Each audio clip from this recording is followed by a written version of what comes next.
Good morning. It's Sunday. It's November 8th, and our reading is from Romans 5:3.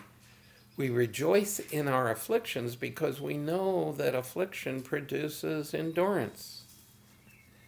Now, of course, this is Paul speaking for himself, and it's interesting. I'm listening through the very short book, which I recommend, The Practice of the Presence of God. And Brother Lawrence was saying something very similar in the section I was listening to. And I don't appreciate hearing that from anybody.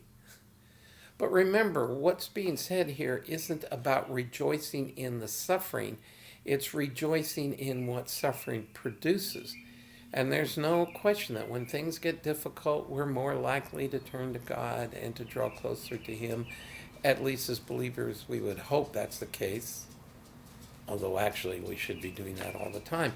But even Paul is saying that it's in those difficulties that we are more likely to turn to the Lord. And that's what it means by producing endurance. Because in our dependency on Him and in the power of the Spirit, we are able to endure more than we can certainly endure on our own. Doesn't mean we're to ask for suffering. That would be pretty weird. But what it's saying is when we are in affliction, and in this case it doesn't necessarily mean for Christ, it means physical suffering or whatever, that we can rejoice in what God can do through it.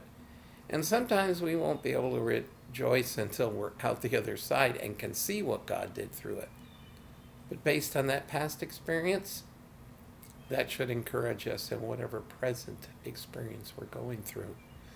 So, hopefully, as we trust in Him, as we grow in Him, as we continue to grow and be conformed to the image of Christ, as we trust Him to continue a work in us He began with the gift of our salvation, then we will find that supernatural peace, and we will have one more blessed day.